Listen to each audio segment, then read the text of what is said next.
Jeff, the host of the Gridiron.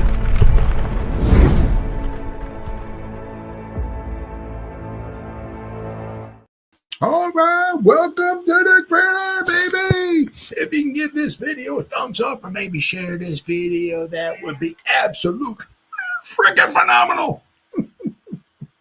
If you subscribe to my channel, thank you.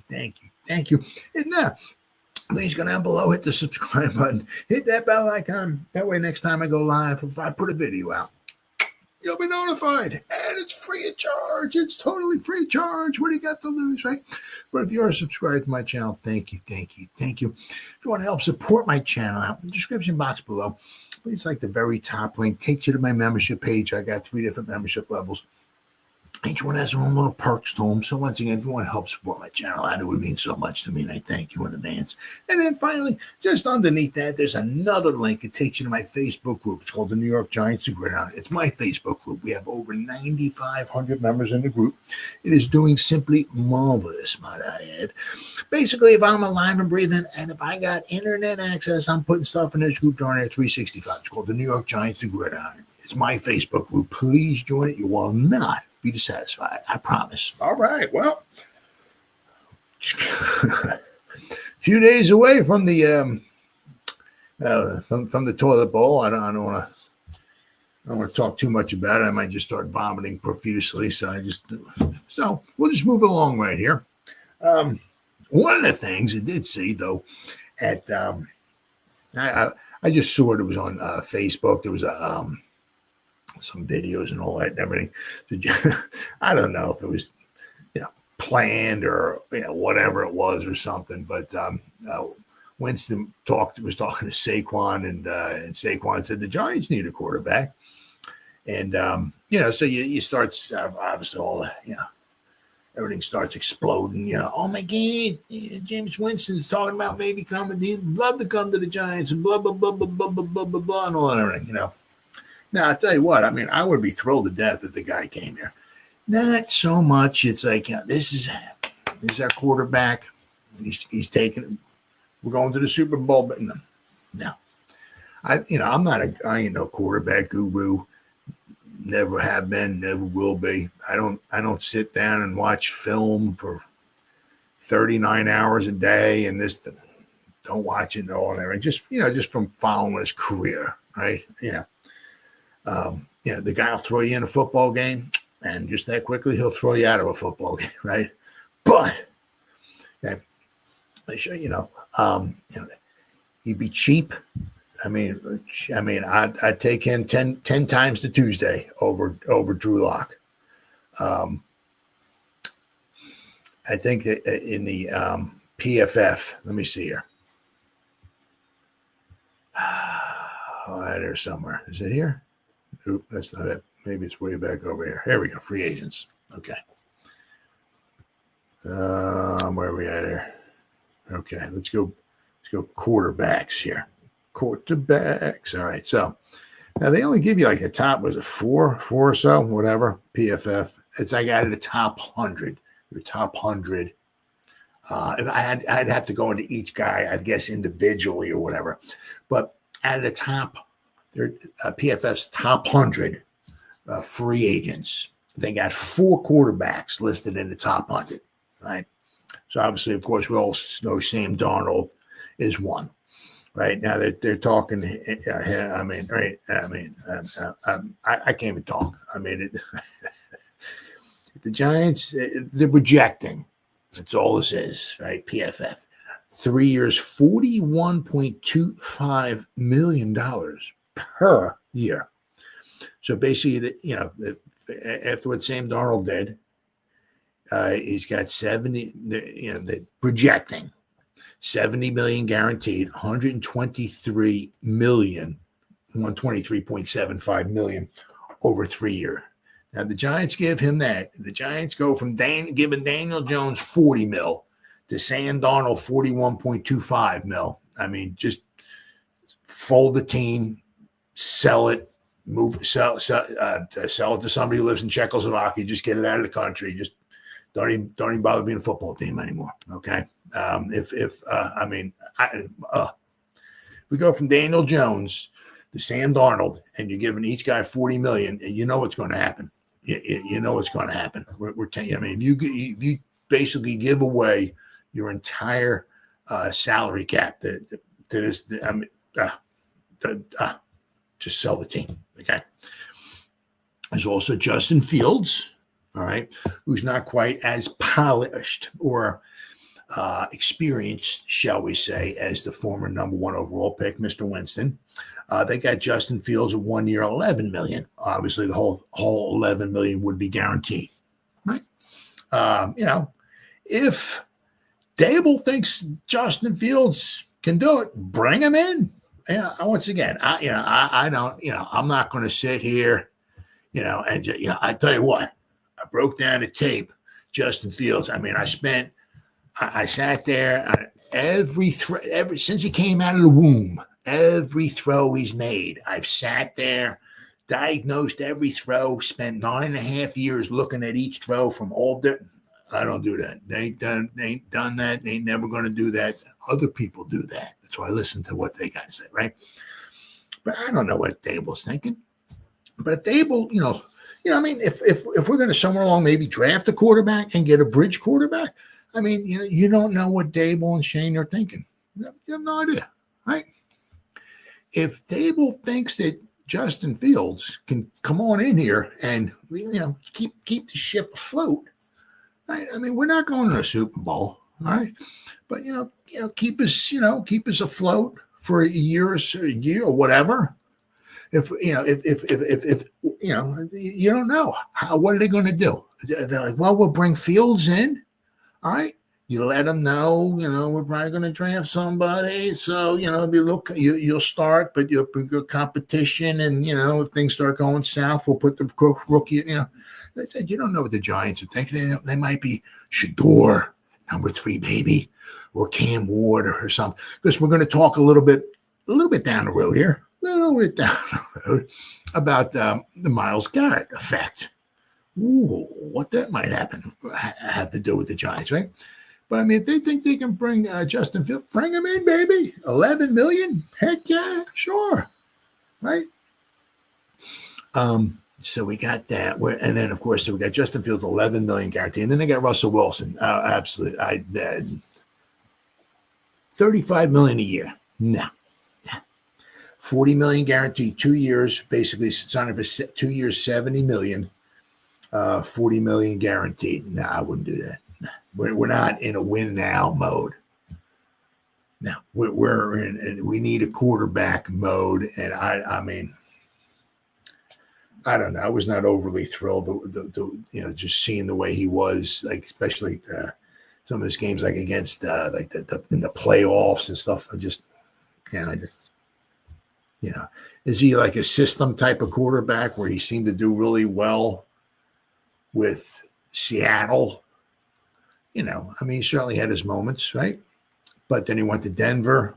I mean, Peyton ran him out of town so fast to make your head spin, right? And then he didn't seem to really do particularly well with the Steelers. So I wouldn't go with him.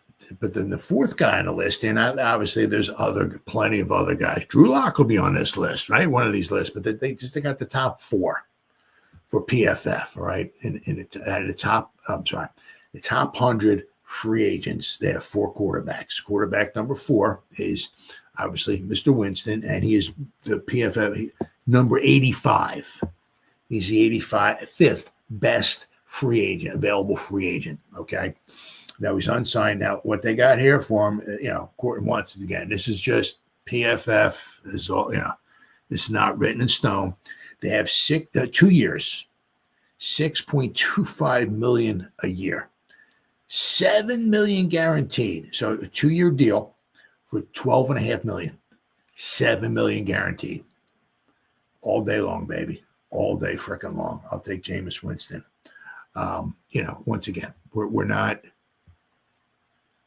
going to the Super Bowl. Newsflash for you next year. We want to obviously we're still in the rebuild mode, but we want to obviously start going back up. We got to get some butts in the stands. Right? We got to get some points on the board. Okay, I would take. I mean, that's. I mean, that, absolutely. If he wants to come here, absolutely. You got to just understand. You got to, there's the give and take. Okay, so let's go over here. Now, of course, obviously he had the 1 year when he was with Tampa Bay, 2019. There was 7-9. He threw the ball 626 times. He completed 60% of his passes. I mean, he's not a high percentage, right? I mean, these are his numbers over his career. That goes back to 2015, right? So the guy, he's been in the league for 10 years, right? It's not his first rodeo, but 58%, 60, 63, 64, 60, 63, 59, 63, 53, 61. So we're not talking 67, 68, 70, we're not talking that, right?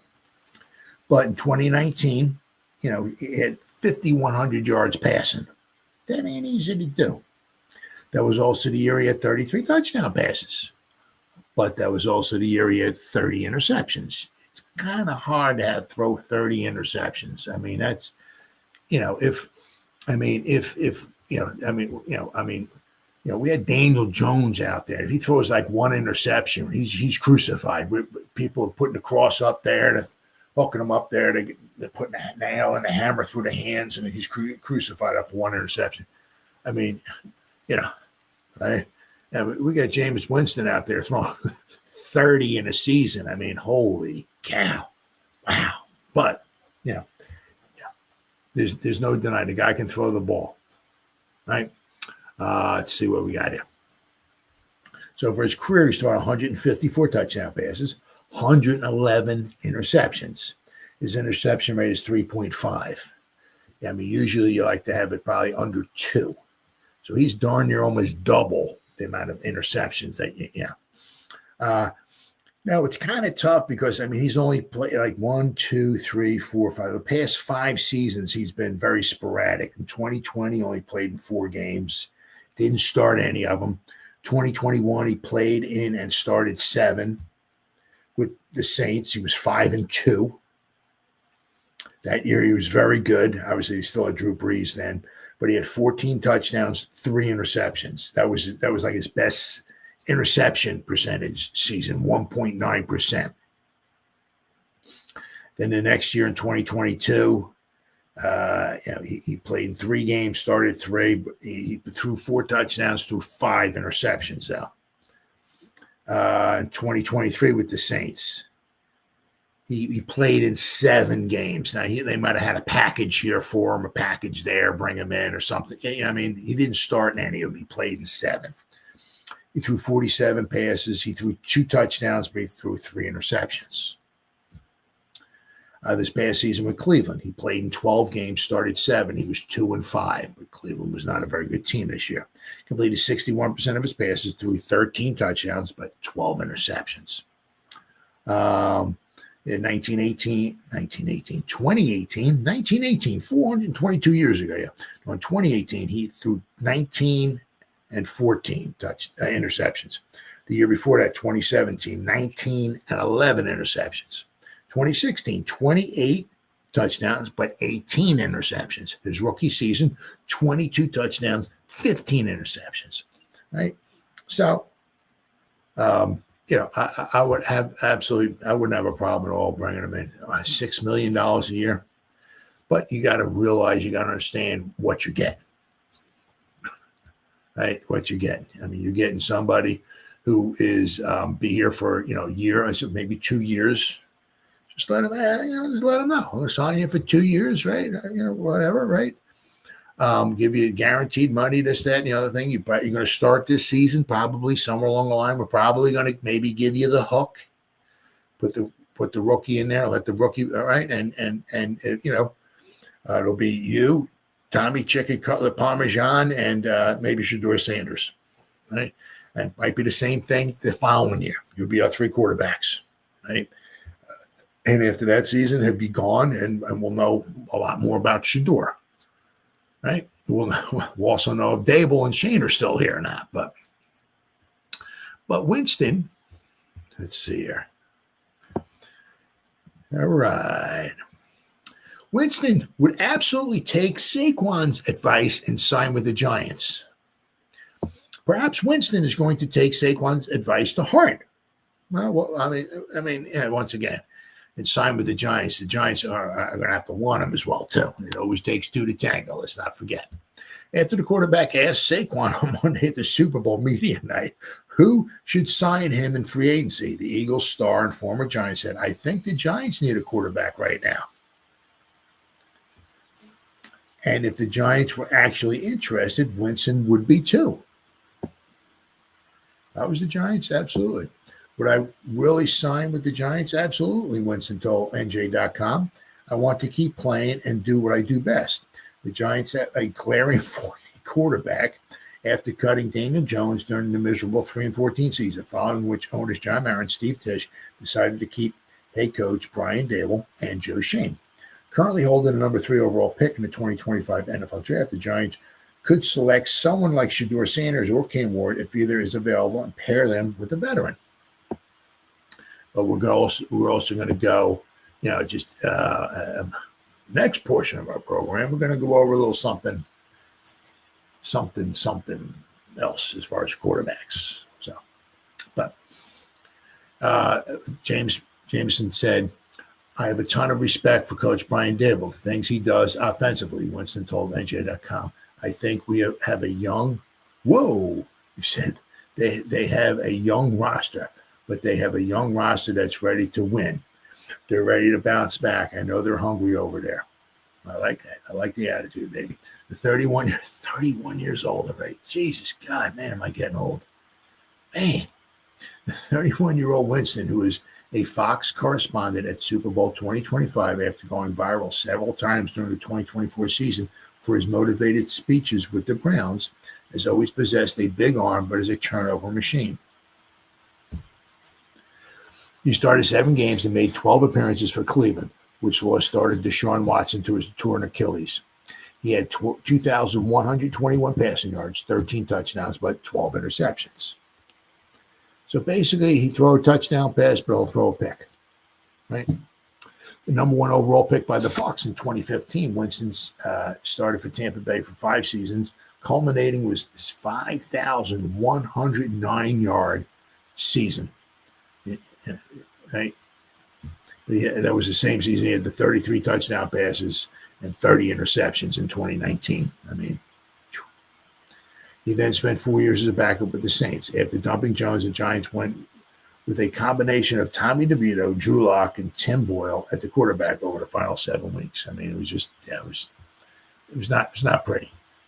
Not pretty. Let's see what we got here. While Tommy DeVito is likely to return, the Giants will definitely need to add 1 or 2 quarterbacks this offseason. Oh, yeah. If all goes well, they'll land a future franchise quarterback through the 2025 NFL Draft. Yet they'll still need a highly capable backup quarterback, too. Luckily for them, one of the NFL's best backup quarterbacks has expressed a desire to join the Giants. Now, the thing is also, if we got Kafka coming back, right, because it doesn't look like he's probably going to get the job with the Saints. I think they want to talk to Kellen Moore after the Eagles, after the Super Bowl. So there's a chance he might have the leg up in that department. But if we get Kafka back, right, maybe Daboll might give up play calling duties. Maybe, we'll see, and give him back to Kafka, or maybe we'll give him to somebody else. Who knows? We'll have to wait and see. But that was also one thing that Malik Neighbors was talking about as well, too. One thing. He said what he'd like in the next quarterback. And he didn't say so much, well, I love me some Cam Ward. Get me that. Or he said, tell you what, I love Jalen Milroe. I didn't say anything like that. What Malik did say was, if you draft somebody, let's also get a competent or a veteran quarterback in. Let's get the 2 in the room at the same time, right? So, and Winston, without question, he's got a lot of experience, lots of experience. So, even if the Giants can land their franchise quarterback of the future in the draft, still a good chance he won't begin the season as the starter. Out of the 6 quarterbacks selected in the first round of 2024, only Caleb Williams, Jaden Daniels, and Bo Nix began as the starters. 2 of those were the first 2 players selected. In turn, it would make a lot of sense for the Giants to sign a high-level backup who can lead his team to victory in a season where General Manager Joe Schoen and Coach Brian Daboll are likely on the hot seat. One potential solution could be signed former #1 overall pick Jameis Winston, who is open to the idea. This week, while talking about Saquon Barkley was addressing the media ahead of the Super Bowl, the former Giants running back was asked by Winston which team should sign him in free agency. Barkley replied, I think the New York Giants need a quarterback right now, right? Perhaps the Giants and Winston have some sort of backdoor agreement that hasn't been officialized yet. If so, he'd be a great addition to the Giants locker room. Absolutely. Raising Malik Neighbors' floor for next season. Absolutely. Absolutely. And as I said, I mean, the one thing is that,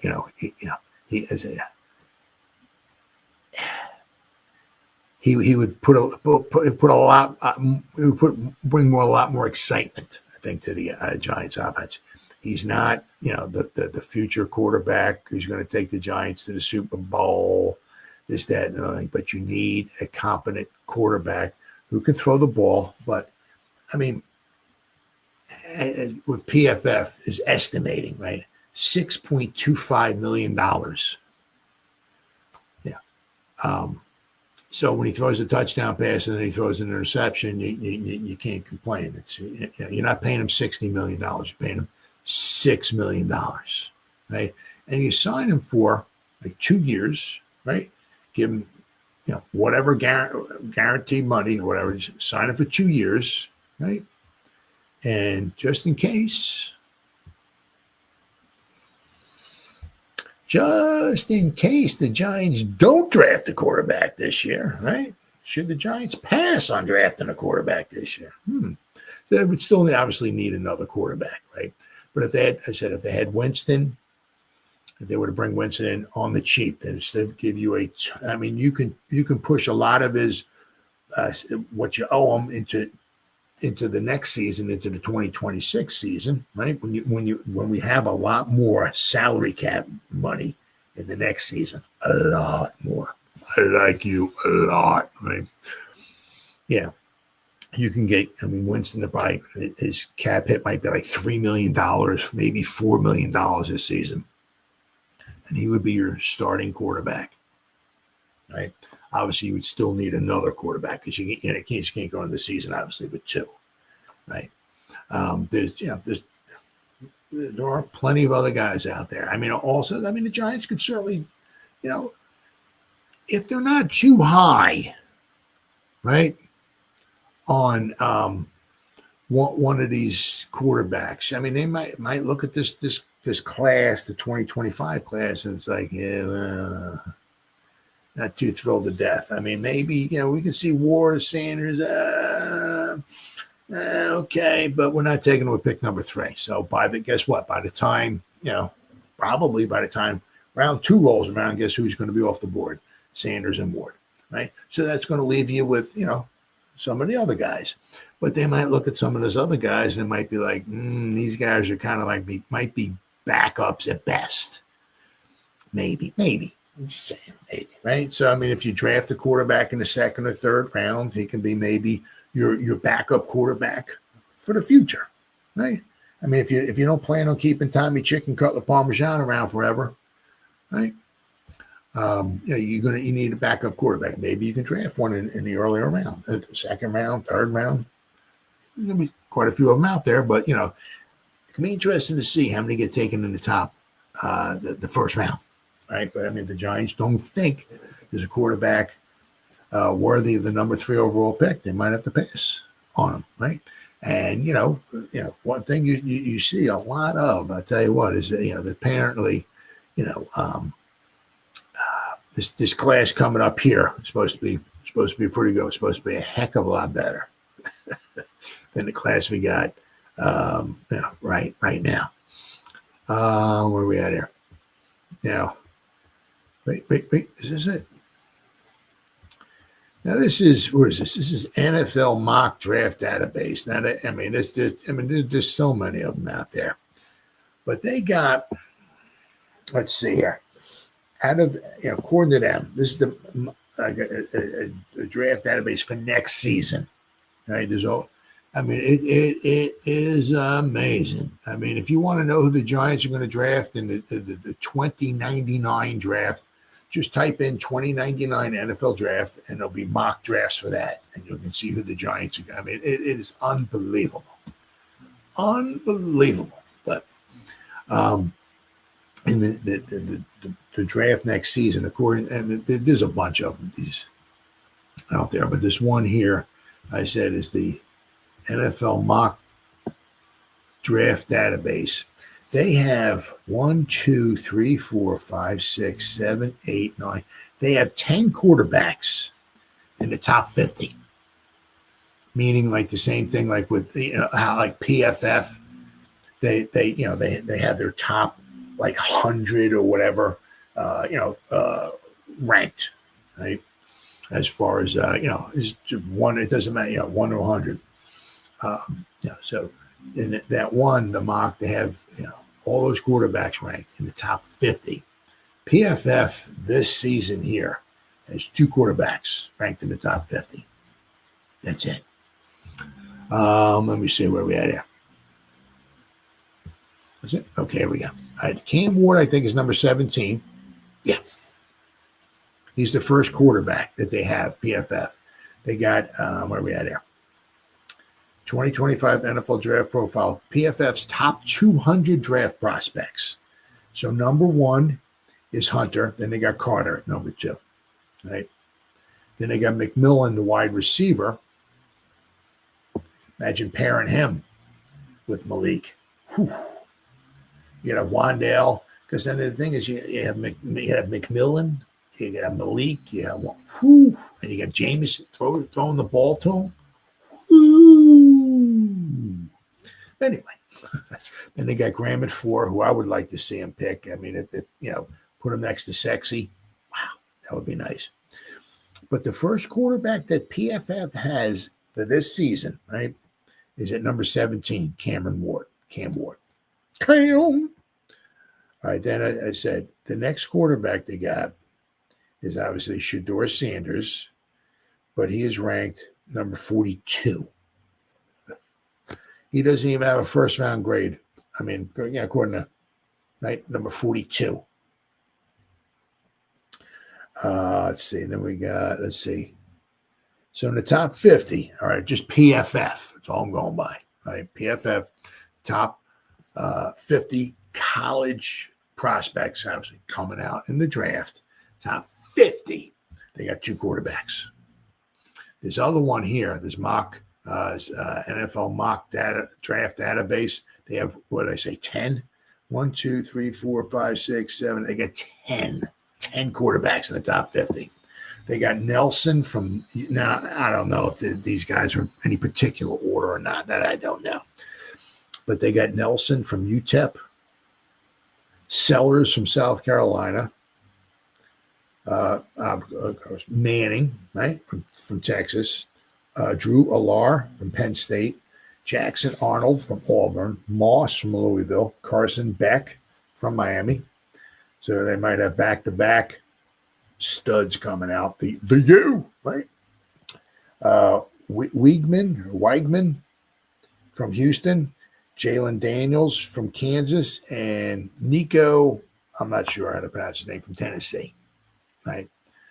Then there's a couple other guys. They got Nussmeier from LSU. He's ranked 103. The guy from Arizona State is the quarterback from Arizona State is 109. Guy from Duke is Grayson Loftus is number 118. Nate Johnson from Vanderbilt is 123.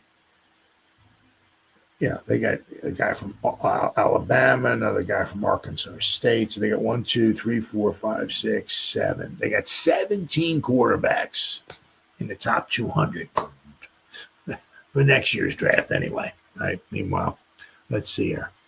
Where are we at here? I don't know. Let me said. Okay, Sanders is number 42. Let me see where the next quarterback is at. This is once again according to PFF. That's all it is.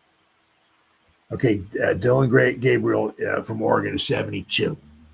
That's not even. So basically they got Ward is a first. They got would be picked in the first 32, right? So he's a first rounder. Then they got Sanders would be in the second round. Then they got Gabriel is pick 72 would be in the third round, right? And I don't know if they have anybody else in the top 100. Why was this 90? I'll just go to Milroe, Jalen Milroe. Anybody else? Oh no, Howard. Okay, so Howard is 100 from Ohio State. And Milroe is number 96. So those guys, because there are compensatory picks, those guys would be at the end of the third round. So according to PFF, in the top 100, they got 5 guys, right? They got one guy, first round, another guy in the second round. They got 3 guys in the third round, right? Once again, it's just speculation and everything. There's another one here, NFL Draft Buzz. They got, let's see, their number one ranked quarterback is Arch Manning. Then they got the Nico guy from Tennessee. Sellers, he's their third ranked guy. Nussmeier is their fourth ranked guy. Daniels is number 5. Alar is number 6. Levitt, I guess that's how you pronounce it, 7. Arnold is number 8. Moss is 9. Beck is 10. So, but I mean, they all graded out, according to their rating, the quarterback rating. Archie Manning graded out the highest, according to this here. He graded out 93.5. So, I mean, just because, obviously, the Giants need a quarterback, this, that, the other thing. There's going to be a lot of quarterbacks coming out in the draft next year. A lot. And as they just, pointed out, according to the one, right? There's, they got quite a few of them might be going in the first round. Now, and once again, I'd be shocked if the Giants are drafting anywhere if the Giants are drafting 20 and above. I'd be shocked next season, right? Chances are, once again, the Giants will be drafting in the teens or in the top 10 once again. And they'll have a good chance at picking a quarterback. We'll have to wait and see. The thing is that you don't know if Shane and Dable are going to be around, regardless of whoever's here, right? If they pass on drafting a quarterback this season, right, a starting quarterback this season, you have to wait and see, obviously, who's going to be around next year. But if it's Shane and Dable, or if it's a new coach and a new GM, right? They'll certainly have a good chance next season of picking up. And we saw, right? We saw. We're not so sure about McCarthy because of his injury, but with Penix, right? I mean, a couple of these guys that got drafted after the Giants picked at number 6 seem like they might be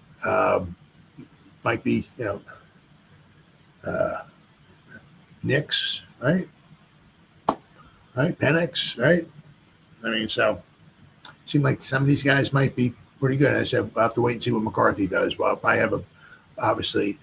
probably this season we'll find out what McCarthy's made of. If he comes back and he's healed up and everything like that, we'll have to wait and see. But there is that option, right? I mean, because there's a lot of things the Giants could draft somebody in the third round later on. I think maybe they can develop him. Maybe he could be the backup quarterback, right?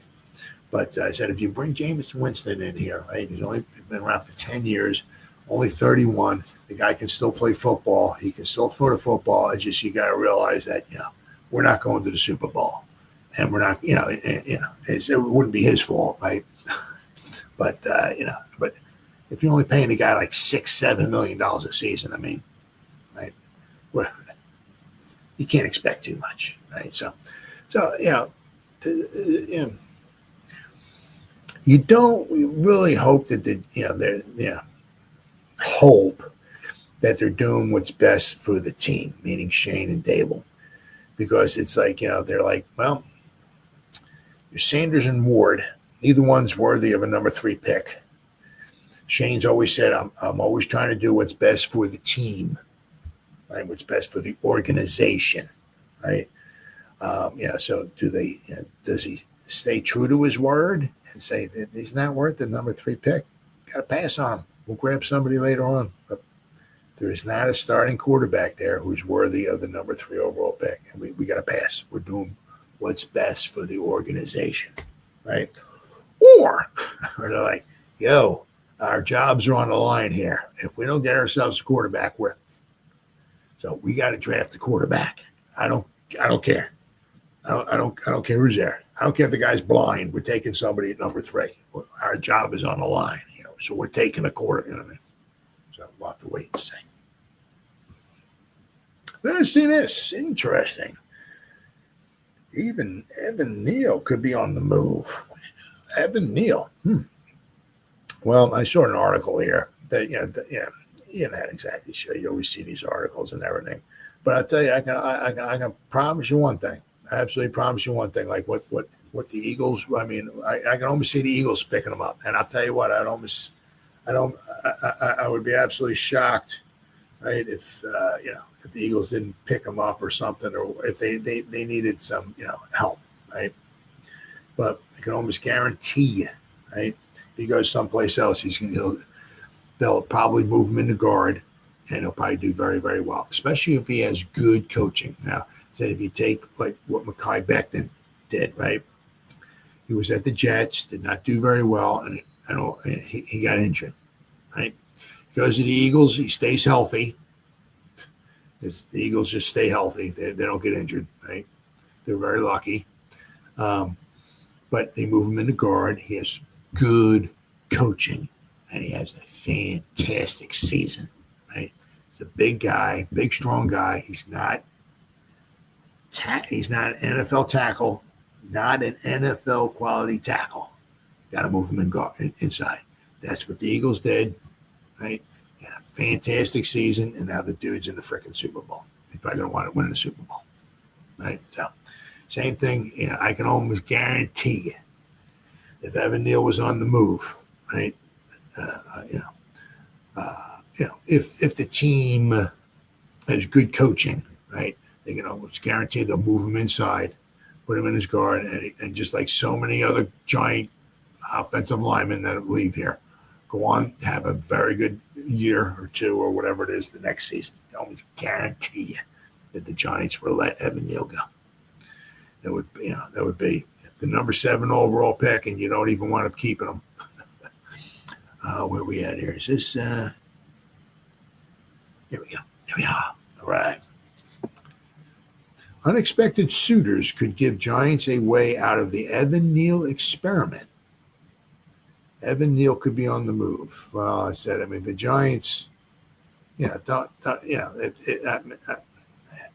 Giants don't try him in his guard. I can't even talk.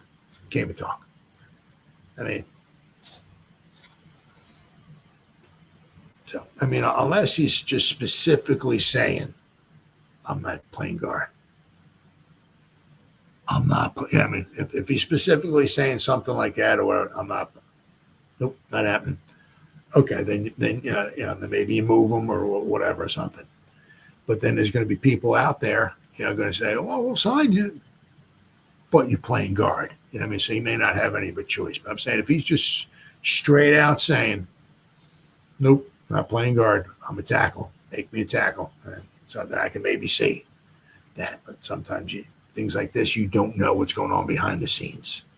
But Giants have plenty of big decisions to make this offseason. And one of them also, too, right, is not only they have to pick up the 5th-year option, I can't remember exactly what the date is, on Kayvon, who we're going to talk about a little bit there in our program here, but they have to make that decision. Are they going to pick up the 5th-year option? This is a big one on Evan Neal.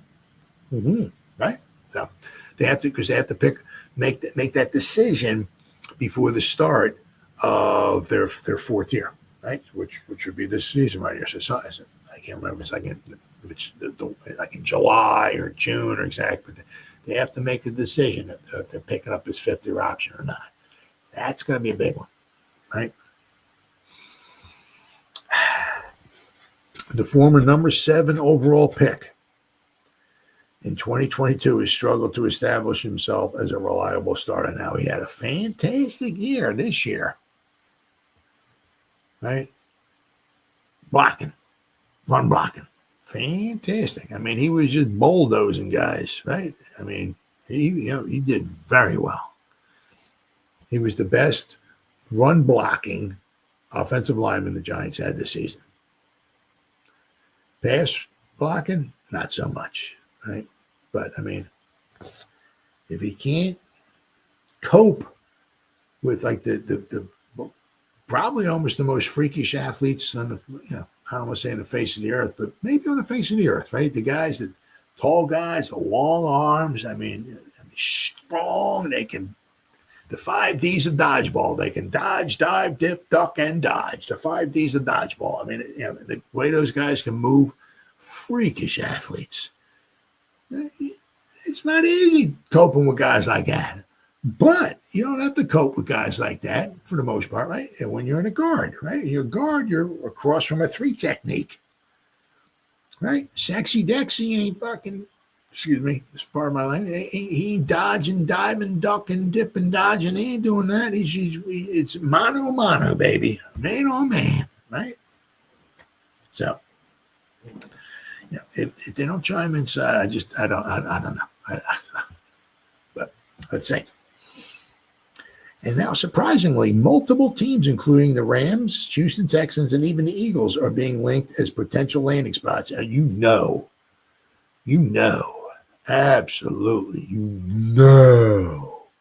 without question, if he goes to the Eagles, boy, he'll be a fantastic, because their coach, Jeff Stoutland, I think his name is, awesome coach. So if he goes there, oh my God, he'll turn him into probably an all-pro. I mean, he will be fantastic. But it's coaching, right? It's a bit of a surprise considering Neal's underwhelming performance in New York. Injuries, poor technique, and an overall inability to consistently protect his quarterback has defined his career so far. But at just 24 years old, wow, there's still a belief that he might have untapped potential, just not with the Giants. With Jermaine Illuminor and Andrew Thomas already penciled in as the starting tackles, Neal's future in New York looks bleak. I don't know why they're not trying to guard, but General Manager Joe Schoen can get anything of value for him, whether it's a depth piece or a mid-round pick. It would be wise to explore a trade before his value drops even further. Evan Neal's trade market could be flushed with suitors. The idea of trading for Neal makes a lot of sense for the Giants. Bleacher Report put together a complete offseason trade guide for every team, and according to them, these 3 teams should take a chance on the former 7th overall pick. The Rams. There's a lot of uncertainty at both tackle positions for the Rams. Evan Neal played right tackle for the Giants, was on the left side in college. He could serve as the team's swing tackle next season and should be available for cheap. That was for the Rams. Now for the Texans, Evan Neal has been a disaster for the Giants, but tackles can take time to develop, and he is a former first-rounder. Then with the Eagles could also take a shot on Evan Neal. His career is off to a shaky start in New York, but the same could be said of Mekhi Becton before he got to Philly. When Mekhi Becton got to Philly, watch out. The guy did a fantastic job. It remains to be seen if these teams have an actual interest, since this is purely speculative, but other teams around the league might convince themselves Neal is far from a finished product. Worst case scenario is he becomes a starting caliber lineman for another team. Oh well. Ultimately, the Giants would be lucky to get a trade done. Neal hasn't lived up to expectations, and with no clear path to starting in New York, his days in blue may be numbered. If a team like the Rams, Texans, or Eagles is willing to take a chance, Shane should be on the phone immediately. I don't know who wrote this here, but Matt Sidney, whoever the heck that is, I have no idea. I mean, it said Evan Neal could be on the move, and then they come back at the bottom of that thing and say, this is just purely speculative. I'm just making all this up. So people make up these articles, and you got morons like me that read them and like, again, really, yeah. So I wouldn't be giving up on Evan Neal, as I said once again. Who, what, where, what? I have no idea why he's not being tried in as guard. No, I don't know. His run blocking was very good last year. His pass blocking, not so much. So I don't know. I mean, did they think and just keep working on his craft, and all of a sudden he's gonna? I don't know. But I can almost guarantee you, like if he goes to another team, he'll probably do very well. Okay, a lot of it has to do with coaching. But I'm just kind of wondering, it's like, especially because if we don't have GVR coming back, I would like to, if he wants to come back, I'd bring Van Roten back. Absolutely. I would let Evan Neal and Van Roten try to battle it out for the right guard position. I would also make maybe Evan Neal could be a swing. Evan Neal could be a huge participant. I mean, because the way the Giants' offensive line, always gets injured, right? I mean, Evan Neal could be, possibly one of the swing tackles, or it could be the guard. Him and GVR can battle it out. Or if the Giants draft an offensive lineman, I think that wouldn't be a bad idea. Or also, right, I did a couple videos on the guy Fries from the Colts. There's a couple other good players out there as well. But I'm just shocked at why the Giants are just not trying this guy in a guard. I mean, he seems to be very well in a phone booth. But once again, I'm not the coach. But it would just be a shame. You draft this dude, number 7, and then you wind up trading him away for peanuts on the dollar. I mean, that just wouldn't make much sense to me. But speaking of drafting, right? Now this is interesting here. Now, how the Garrett, right? His trade request could impact the Giants. Good old Miles here. The dude, talking about freaks of nature. See, this guy here, right, would just like eat Evan Neal up, just eat him up for lunch. I mean, this guy, he ate up Andrew Thomas. I mean, I can't want to say ate him up, but he really did a good job against Andrew Thomas. I mean, this guy does very good against anybody, right? I mean, the guy's, but he's one of the reasons I was just talking about, like with Evan Neal. It's like, you try to go up against guys like him, right? You try to block him, keep him away from the. I mean, Andrew Thomas had a hard time. If Andrew Neal had to run block him, right? If Evan Neal was going forward, right? Maybe different story. Trying to go back is right. But Myles Garrett wanting to trade now. Obviously, I'm kind of like doing the math and adding stuff up and this and that and the other thing, and I'm like, man, can the Giants trade for him? That would be pretty cool, wouldn't it? I really doubt it. Really, that'd be cool though, wouldn't it? Man, could you imagine Burns, Kayvon, Sexy Dexy, and Myles Garrett on the front four? Whew! Wow. That'd be pretty cool. But how Myles Garrett trade request in Cleveland will impact the New York Football Giants, right? Myles Garrett sent shockwaves through the NFL with his formal trade request from the Cleveland Browns. Whatever the Browns do next with their defensive star, initial reports say the franchise has no plans to move Garrett despite his public plea. The New York Giants would undoubtedly feel the impact of that decision. It's extremely unlikely the Giants will get into the mix to make a play for Garrett if he were to hit the market, but the ramifications could directly affect not only their present, but their future. If the Browns don't trade Myles Garrett. The Browns currently hold the number 2 overall pick in the draft, one spot ahead of the Giants, right? They were also mentioned as one of the potential suitors for either Cam Ward or Shedeur Sanders, viewed as the top 2 quarterbacks in this year's draft. If the Browns keep Garrett, part of their argument to convince him to stay would be making a strong push for the present. That could mean signing or trading for a veteran quarterback in free agency like Kirk Cousins, Aaron Rodgers, or Matthew Stafford. Will all be the win now moves. And then drafting the best non-quarterback, Colorado wide receiver / defensive back Travis Hunter, or Penn State's Abdul Carter, which would raise the odds that either Ward or Sanders would be there for the Giants. If the Browns do trade Myles Garrett, there are several layers to this option.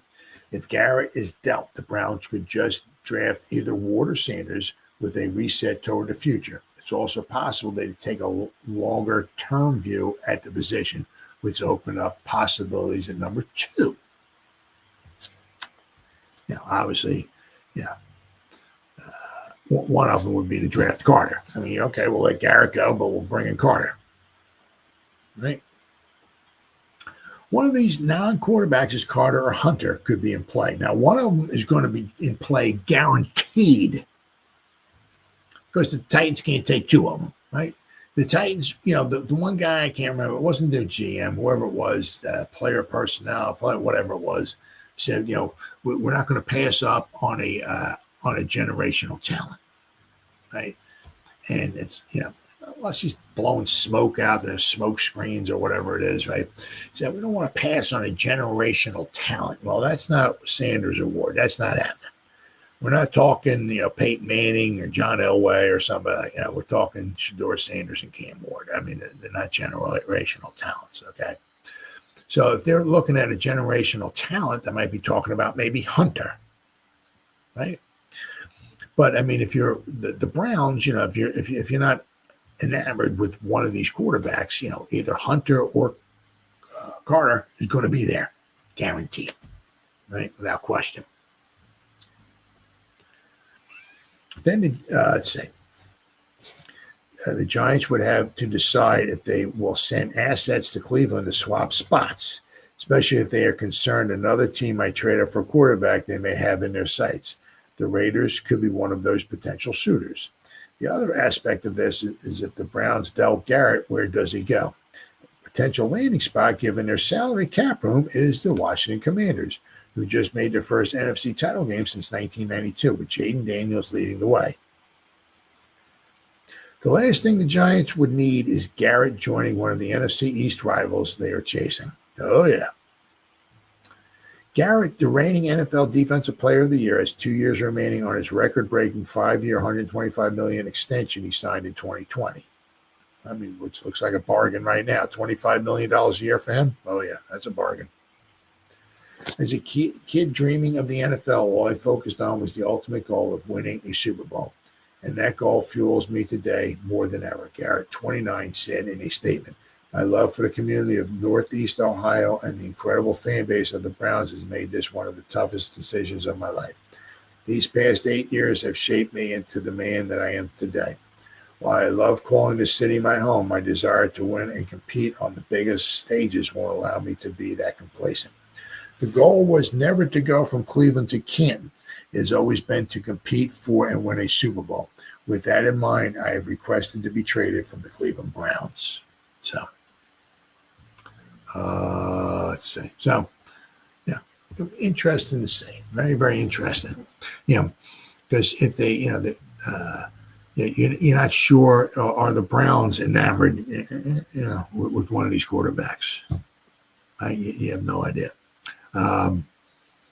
So it would be interesting to see. Very, very interesting to see. He obviously, if he needs to be traded, it's not going to be one of those. It's not going to be an easy thing because the one team's going to have to give up some nice draft capital. I'm not sure where it would wind up being. Don't know. Some of it could also wind up being along the lines like it's like playing like The Price is Right, right?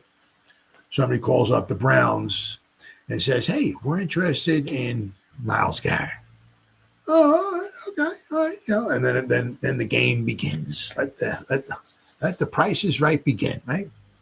Well, team so and so, right? Say the Broncos, just throwing a team out there. Say the Broncos call up the Browns, say, "Yeah, we're interested," and the Browns go, "All right, okay, what are you looking to give to us?" And the Broncos go, "We'll give you a second round pick for Myles Garrett." Just throwing it out there. And then the Browns are like, "All right, we'll take a second round pick, but you got to eat 75% of his salary this year." Just throwing it. Just you know what I mean? So it's got to be, and Broncos will be like, "No, we're not eating 75. We're not eating 20% of. We're not eating $20 million of his salary. We're not going to give you a second round pick and eat $20 million. No, it's not happening. No." So then the Browns might go back to the Browns. Well, I'll tell you what, if you want to give us a first round, or if you want to give us a second and a third next season, we'll eat half the salary or something like that. Then they have to battle it back and forth, or they might say, "Well, you want to give us a first round pick, we'll eat his whole salary." The Browns might be like, "We'll eat his $25 million that we owe him this season. We'll swallow it all, right? We'll eat it all. We'll eat it all for lunch." Right? You give us a first round pick, you can have Myles Garrett free and clear for a year. Right? You have to worry about paying his salary in 2026. Right? So, the games begin. But if it's not like moving like a backup guard or something. It's going to be, it's not going to be that easy. Right?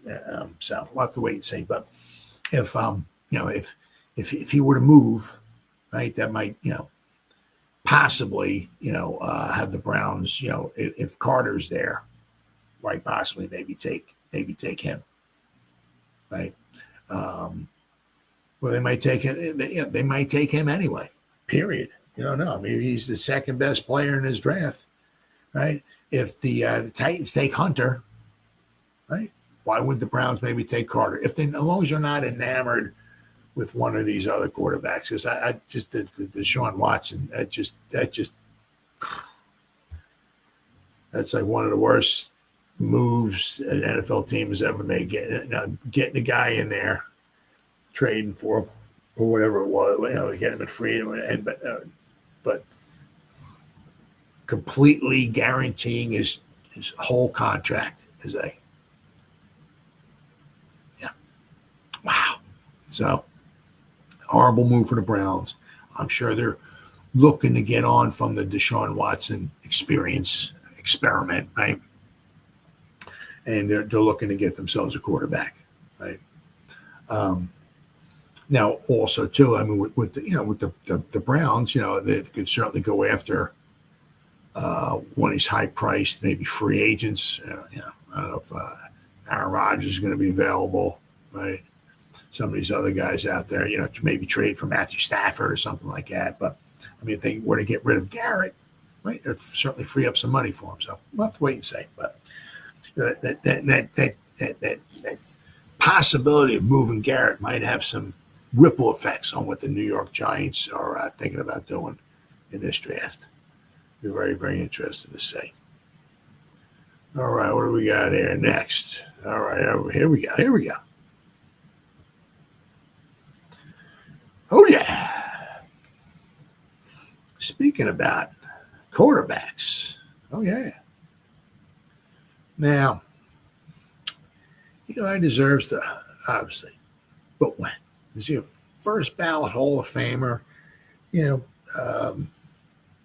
Does he get in there eventually? If he gets in there eventually, is that cool?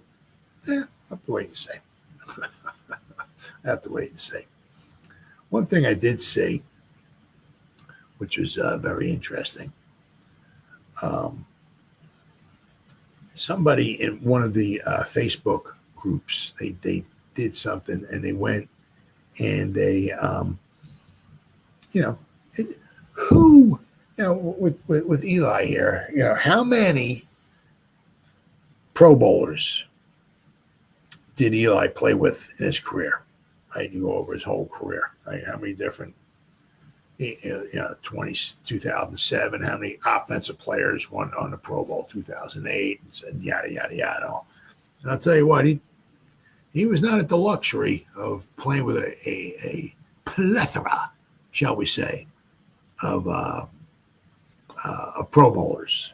Now, whoever, I can't remember the guy who did it, who looked the stuff up, the stats up, but he also did it for, I think he did it for Phillip Rivers, Ben Roethlisberger, Drew Brees, and I think Eli Manning. And then I did Tom Brady as well, too. Just wanted to see kind of interesting to see how many Pro Bowlers did Tom Brady play with in his career. Now, let me see here.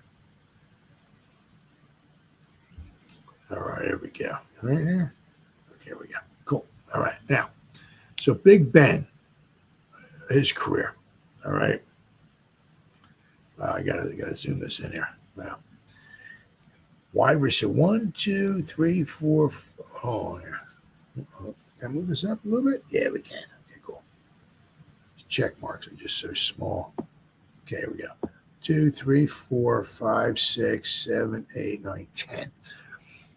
Throughout the course of his career, he played with not 10 different, but as the seasons went on, along, wide receivers that went to the Pro Bowl. 10 times he had wide receivers on his roster that went to the Pro Bowl. Now, if you have 10,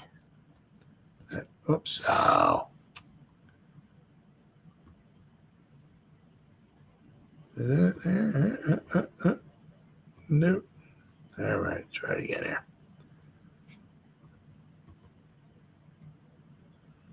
Yeah, I mean, compare that to Eli. Eli had, was that 5? 5.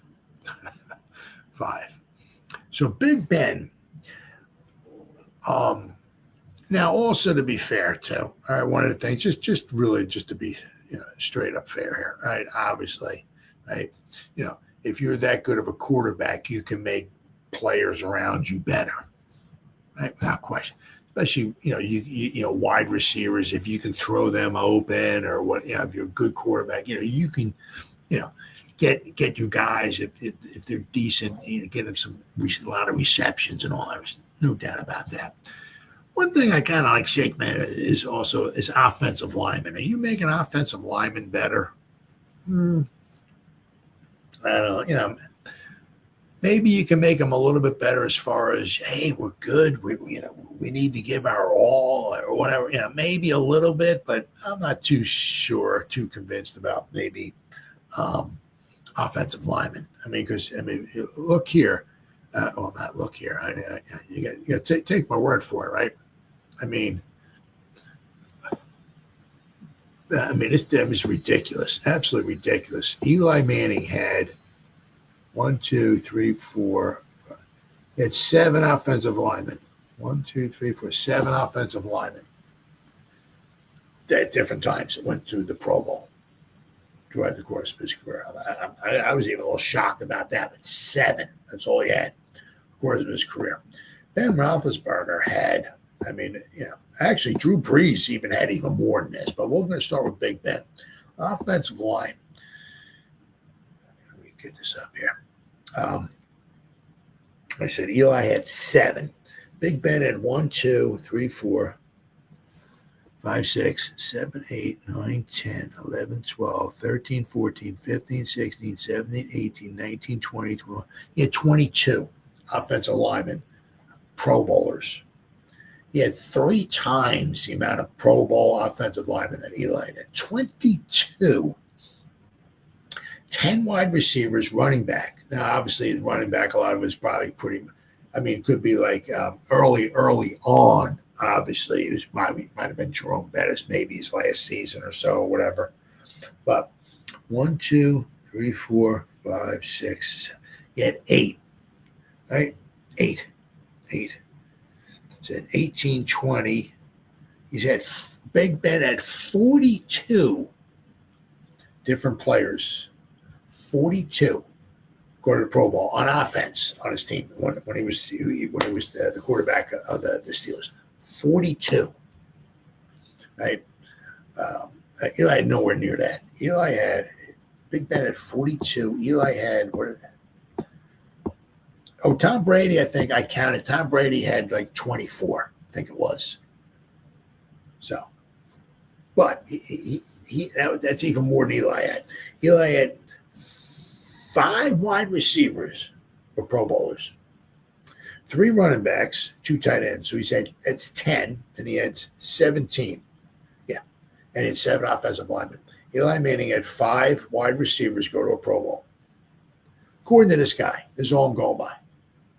Right, I found this in Facebook. Right, Eli had 3 running backs go to Pro Bowl, 2 tight ends, and 7 offensive linemen. He had 17 players, 17 go to Pro Bowl in the course of his career. Now, basically, he played from almost 16 years, I think it was. So in 16 years, other than himself, he had basically one guy on offense, one guy a year on average, go to a Pro Bowl. Ben Roethlisberger had 42. I said even Tom Brady had 24. Right? 24. Ben Roethlisberger had 42. Then we go to Drew Brees. Right? Now, Drew Brees was never really, obviously, blessed with a ton of phenomenal wide receivers, right? He had a lot of good ones, but never nothing super duper phenomenal. But what they did do a lot was they protected him, right? They realized that Drew Brees obviously was going to be at his best when he could stand up. He was not very tall, so they had to protect him. If they could protect him, right, magical things could happen. But Drew Brees had 1, 2, 3, 4, 5, 6, 7, 8, 9, 10, 11, 12, 13, 14, 15, 16, 18, 19, 20, 21, 22, 23. He had 25 offensive linemen go to the Pro Bowl. 25. He had more offensive linemen, Drew Brees, go to the Pro Bowl during his career than Eli Manning had his whole offensive team. Running backs, wide receivers, tight ends, and offensive line. He had 25. He had 5 tight ends. That's 30. He's running back, maybe like Alvin Kamara. Right? So that's 30. 1, 2, 3, 4, 5, 6, 7, 8, 9. So that's 39. And 3 wide receivers. So he had 42. So he had the same amount as Ben Roethlisberger. But he had 25 offensive linemen in the course of his career go to a Pro Bowl. Said Eli Manning had, 7? 7. He had 3.5 times the amount of offensive linemen go to a Pro Bowl than Eli did. And, of course, Drew Brees is going to be a darn near probably first ballot Hall of Famer. Right? Then we go to Phillip Rivers, right? Now, let's see. Phillip Rivers had 1, 2. He had 5 wide receivers. 1, 2, 3, 4, 5, 7 running backs. So that's 12. Antonio Gates, right? Tight ends. So we got 1, 2, 4, 5, 6 tight ends. So that's 18. So that's already more than Eli Manning had. Then he had 1, 2, 3, 4, 5, 6, 7, 8, 9, 10, 11 offensive linemen. So he had 29. Phillip Rivers, during the course of his career, had 29 players go to the Pro Bowl. Once again, Eli Manning had only 17. Right? Now, we can also go to, Phillip Rivers, probably was at certain years, maybe had better years than Eli and this, that, and the other thing and all. But once again, you look at this, the talent that Eli played with compared to maybe some of the talent that some of the other teams were, played with. I mean, I said Drew Brees had 42 players go to the Pro Bowl during his career on offense. 2.5 times what Eli. Eli had 17. Ben Roethlisberger had 42 guys on offense during the course of his career go to Pro Bowl. Eli had 17. At 2.5 times the amount of Pro Bowlers that Eli had. Now, once again, I get it. Especially if you're a wide receiver. It kind of goes both ways. I mean, if you're a really good wide receiver, you get open, and almost any quarterback can hit you, right? But also likewise, it kind of goes a little give and take, right? I mean, sometimes quarterbacks can throw players open, right? And if you have a quarterback that's that good at throwing the football, guess what? You're going to get more receptions because the quarterback's that good, right? But, if we look at Ben Roethlisberger, how many Super Bowls did he win? Well, I know one. They beat the 2005, right? 2004, 2005. Well, let's see. When they beat the Seahawks. Super Bowl, baby. Oh, let's see. No, it's not going to show it there. No, it's not going to show. But he beat the Seahawks. Then they lost to the Packers in 2010, right? And then what was it? Then they beat the Cardinals. Okay. So he's got two Super Bowls and he lost one. Obviously, Ben Roethlisberger without question, right? Obviously, that's a no-brainer, Hall of Famer, right? But if you look at Phillip Rivers. A lot of people look at Phillip Rivers and they compare him to Eli Manning. It's like, Phillip Rivers' better career than Eli Manning. Well, how many Super Bowls has he been to? None. Right? How many Super Bowl MVPs? Right? And you look at Drew Brees, right? How many Super Bowls? He's so good. How many Super Bowls has he been to? One. Right, that was a good Super Bowl, very exciting, but one, right? I said so. You look at what Eli Manning also has played with compared to some of those other right. He's played with far less Pro Bowl talent, right? Far less than some of those other quarterbacks have, far less. And not only that, but he won 2 magical runs, right? 2. The playoffs and in the Super Bowl, and obviously culminated in the Super Bowl by 2 Super Bowl MVPs, right?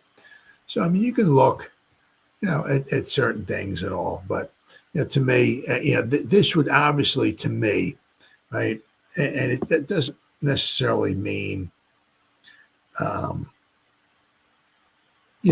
nobody's in there looking ahead or anything like that and saying, well, we got to get Eli in now because if we don't get him in, then nobody's doing that because he's going to have to start. He'll have competition going forward. He's going to go up again head-to-head against Ben Roethlisberger, Aaron Rodgers, Tom Brady, Drew Brees. So he's going to start going head-to-head, and when he's going head-to-head against those guys, they're going to lose. He's going to lose. So we got to get him in this year. Oh, they're not saying that, obviously. But let's see.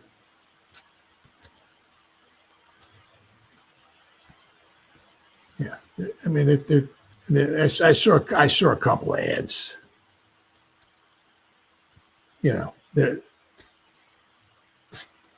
see. It says one of the things says Giants fans should be on board with passing over Eli Manning for the Hall of Fame this year.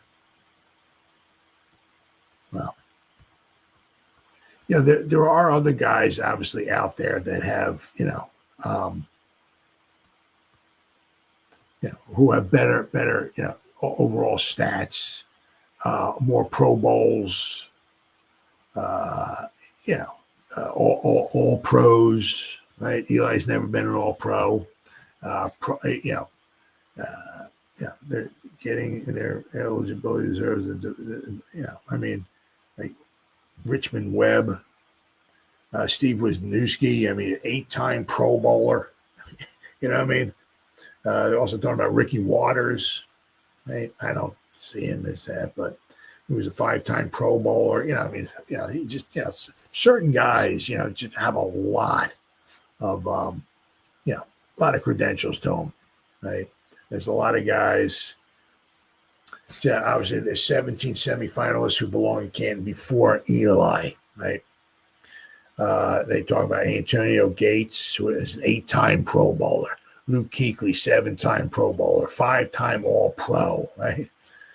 Antonio Gates, All-Decade Team, right? Earl Thomas, 7-time All-Pro, 7-time Pro Bowler, 3-time All-Pro.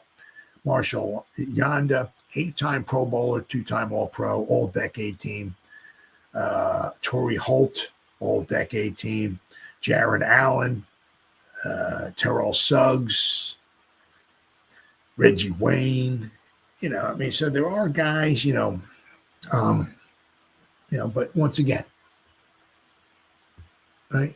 A lot of what they're going by there is they're talking on, a lot of it, the All-Pro, Pro Bowl. Well, that's during the regular season, and I get it, right?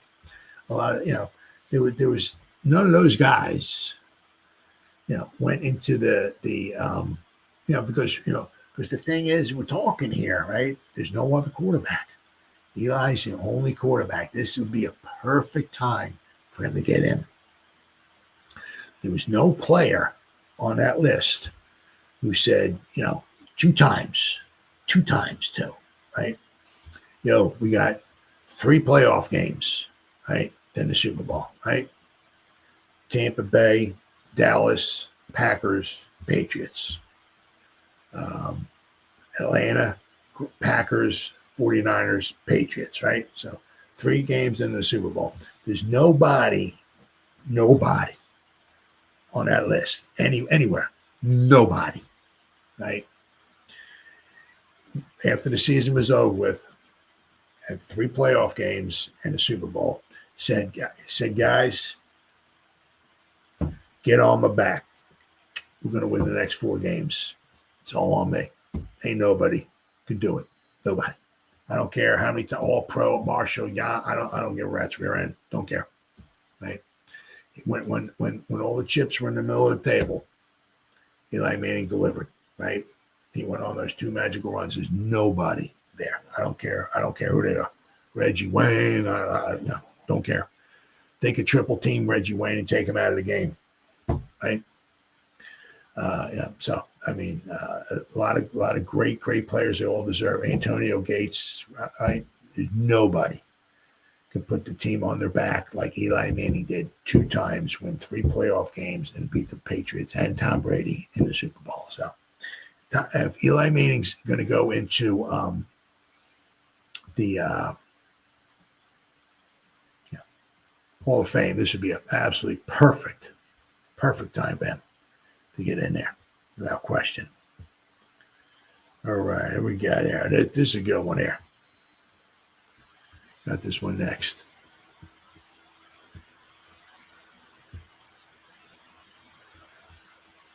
I gotta find it here all in there. There we go. Approaching free agency versus the draft. Now, how's the Giants maybe allocate their money and all of that stuff? This was a very, very good report here. Okay,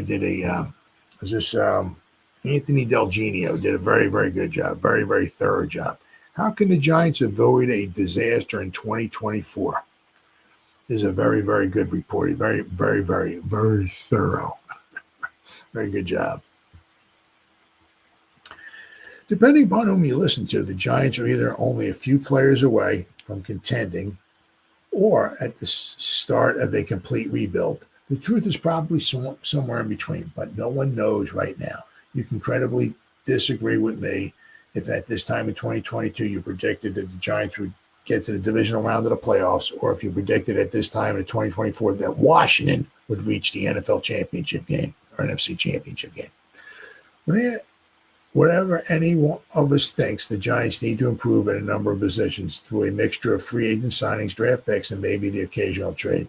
Trades are the least common and least predictable routes to a roster improvement. So let's restrict the discussion to draft and free agency. What positions should the Giants target in each one? Let's assume the Giants' 5 biggest needs are in decreasing order of importance: quarterback, cornerback, defensive tackle, edge defender, and safety. It doesn't mean that they couldn't use depth at the other positions, only that these are the 5 positions they are likely to spend the most capital, financial, or draft on in the next 3 months. Well, they could use some offensive line help, though. But anyway, what does this year's NFL draft look like? Well, the good news is that overall the Giants have the 7th highest draft capital of all the NFL teams, as estimated by Tankathon.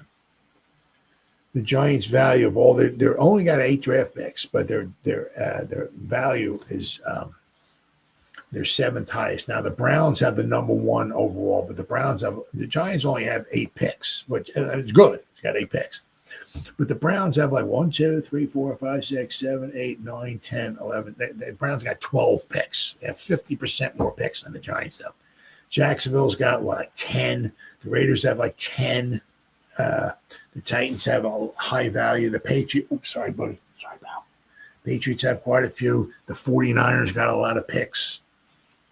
But the Giants have the 7th highest draft capital. So that's very good. Very, very good. Giants only rank 7th despite picking 3rd because a few teams that draft lower have a lot more picks. The chart above uses an outdated draft pick value formula as its basis, but the more up-to-date Fitzgerald Spielberger chart, wherever the heck they are, also ranks the Giants 7th in the draft power. The bad news is that depending on which position you need to fill, this draft may or may not be well suited for your needs. I looked at 4 big boards for the coming draft from the NFL Mock Draft Database, Pro Football Network, Pro Football Focus, and Dane Brugler of The Athletic, and asked how many players at each position are ranked in the top 32, 64, and 96, loosely rounds 1, 2, and 3. Brugler thus far has only released a top 50 ranking, which is several months old, so his only goes part of the way through round 2. The 4 independent sources taken together, the Sun column, all right. So, quarterbacks. Let's see here. In round 1, well, let's see. Let's see, rounds 1, 2, and 3. I mean, some of them have there's in the first 3 rounds, there might be like 5 to 7 quarterbacks possibly taken. The wide receivers, there's a lot of wide receivers. Running backs, there's quite a few running backs. Tight ends are pretty well. Offensive linemen, right? There's quite a bit. On edge defenders, a lot of edge defenders. In interior defensive line, there's quite a few of those as well, too. Okay. If you're looking for an edge defender, as I would argue the Giants should be, you're in luck in this draft. 10 to 12 draft-worthy candidates in round 1 and 2. 10 to 12 in the first 2 rounds. On the other hand, if you're trying to find an interior offensive lineman, the cupboard is relatively bare of players worthy of being taken that high. Interior offensive lineman, yeah. I mean, Pro Football Focus, interior offensive lineman has 2 players on the interior offensive line. They're draft worthy, but in the 3rd round. They have none of them in the 1st round, none of them in the 2nd round. Let's see. Wide receivers and offensive tackles are also fairly abundant, while defensive tackles and cornerbacks are neither plentiful nor sparse. This draft is not teeming with high-level prospects. For this article, let's forget about the multitude of back-of-the-roster free agents the Giants will need to make decisions on. Yeah. The focus here is on starters and key depth players. How to approach free agency. According to Over the Cap, the Giants have about $32 million effective cap space. That will be left after they sign their top 51 players and their draft class, barring any trades that they have. That's middle of the pack in the NFL. Still, you can do pretty well if you target less valued positions, right? Avoid the premium free agents at any position. Fill every major hole in free agency with an acceptable starter before the draft. And don't shy away from a modest amount of void year costs, as the Eagles do. That's the only one of the biggest reasons why the Eagles are in the Super Bowl. They just put void years, right? So you don't have You don't have to go hog wild like Howie Roseman, Adam Peters did just fine. Yeah. They played for the NFC last Sunday. Two of your division rivals have learned to stop worrying and love the void, coincidentally. They played for the NFC Championship last Sunday. You don't have to go hog wild like Howie Roseman with his void year contracts. That's the only reason. Well, not the only one again. But that's a huge reason why the Eagles are in the championship. They're in the Super Bowl because they can't afford their players. They have to put void years on the end of their contracts. And I don't like that. I don't like that at all. As an example, a small pool of elite inside offensive line prospects in the coming draft, according to the chart above, suggests that if the Giants are going to add to their existing room, free agency is the way to go. Giants did that last year with fairly good results. They signed John Runyon Jr., Greg Van Roten. Compare what the Giants did to how Carolina operated. The Panthers also beefed up their interior offensive line, signing free agent Robert Hunt to a 5-year contract with $20 million a year, 44 guaranteed. Damian Lewis to a 4-year, $13.5 million contract with $26 million guaranteed.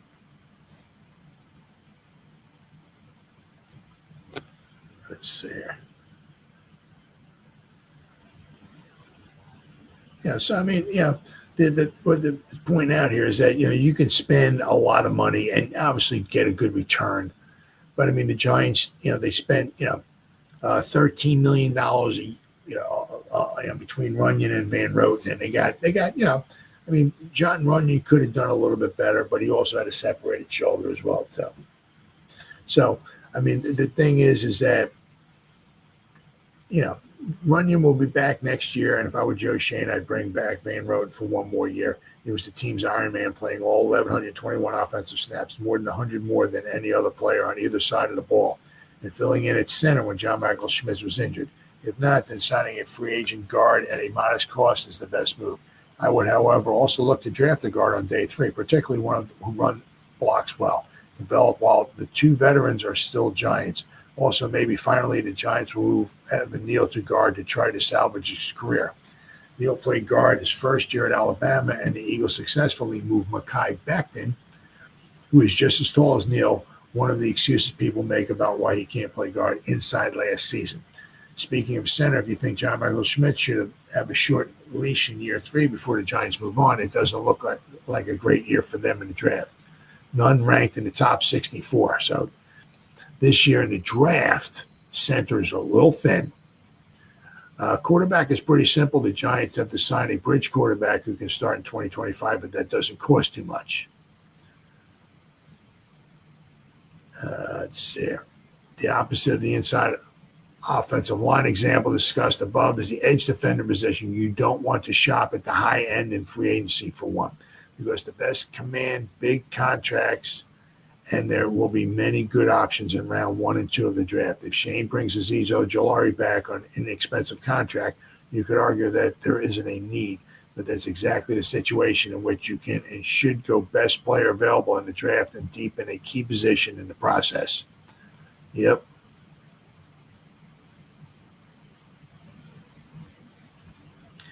Defensive tackle is trickier. There will probably be a mini run on them late in the first round and early in the second round, so the Giants might be in good position to get one at number 34. On the other hand, there may be many good options in free agency. B.J. Hill, right?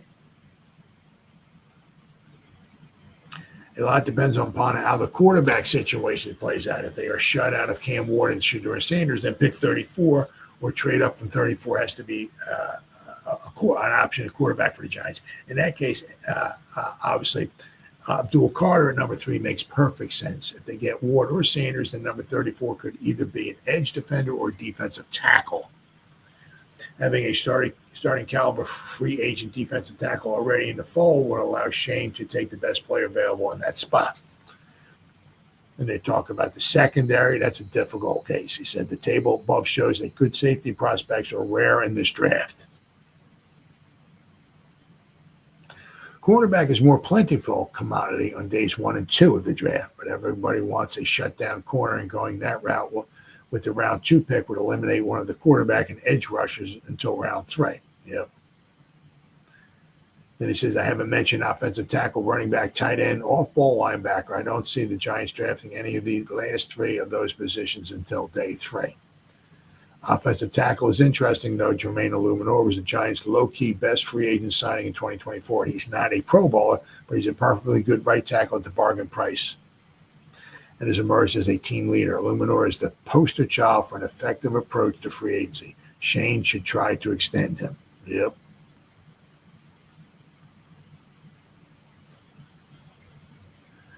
And he says, if I was the GM, external free agent signing, starters ignoring the many back of roster free agents and restricted free agents that the Giants will sign or re-sign at or near the vet minimum. They need a bridge quarterback, a defensive tackle, cornerback, and safety. Giants own free agents. Re-sign Ojolari. I don't know if he's going to want to come back. Phillips, Van Roten, Slayton, along with Jamie Gillen, the Scottish Hammer, who has done a pretty good job. Draft a quarterback, edge defender, defensive tackle in some order on days 1 and 2. Interior offensive line and or offensive tackle in round 4, then best available for the rest of the draft, including a kicker in round 7. By the way, it's time to move on from Graham Gano. Will that get to the Giants to the playoffs? Probably not, unless Warder Sanders lands in blue and does what Jaden Daniels did in 2024. It will, though, give them a chance to win every game, and that means to actually close the deal in enough of them. Well, we'll have to wait and see. And it talks about wide receiver, too. Colleges are churning out NFL-caliber wide receiver prospects in recent years as if they have an assembly line, and this year is no exception. The field isn't as impressive at the top as it was in 2024, but it's still deep, second only to the edge defender in the chart above. I'd like to see Darius Slayton back. I don't know about that, but the Giants' brain trust doesn't appear to share my opinion. Jalen Hyatt remains a mystery. Giants could stand pat with their wide receiver room, but my guess is they won't. T. Higgins?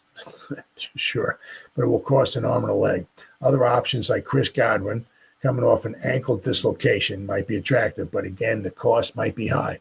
In the draft, it's hard to imagine the Giants going wide receiver on day 1 or 2, given their other needs. Although picking Hunter would partly address that, still the last few drafts have seen players like Puka Nacua, Amon-Ra St. Brown, Khalil Shakir, and Romeo Doubs last until day 3.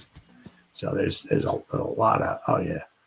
You know, the one thing is, you know, also it's like, you know, obviously who are the Giants, obviously, you know, trying to focus on, right?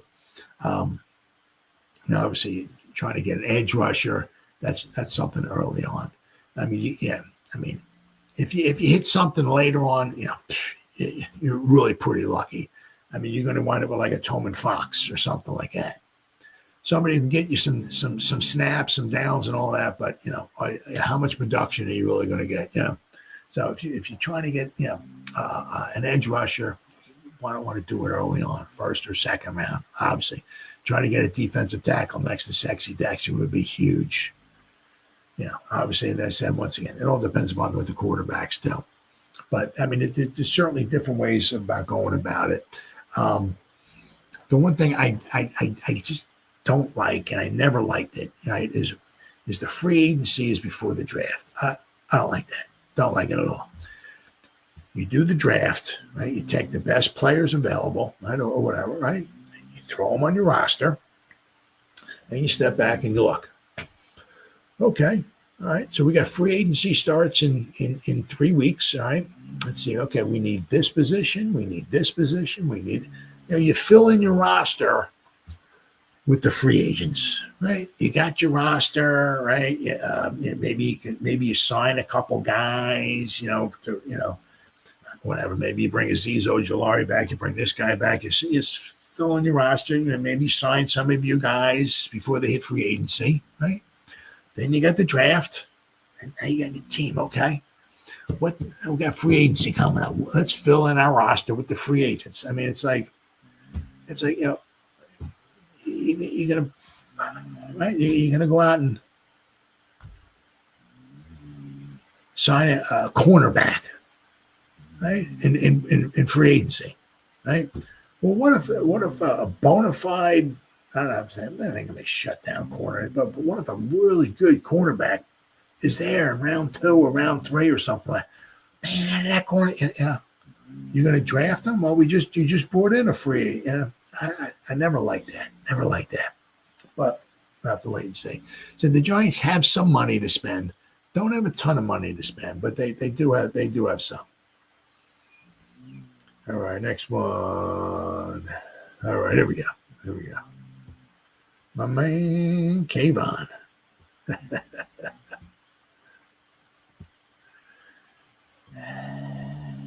Where is he? Oh, there he is.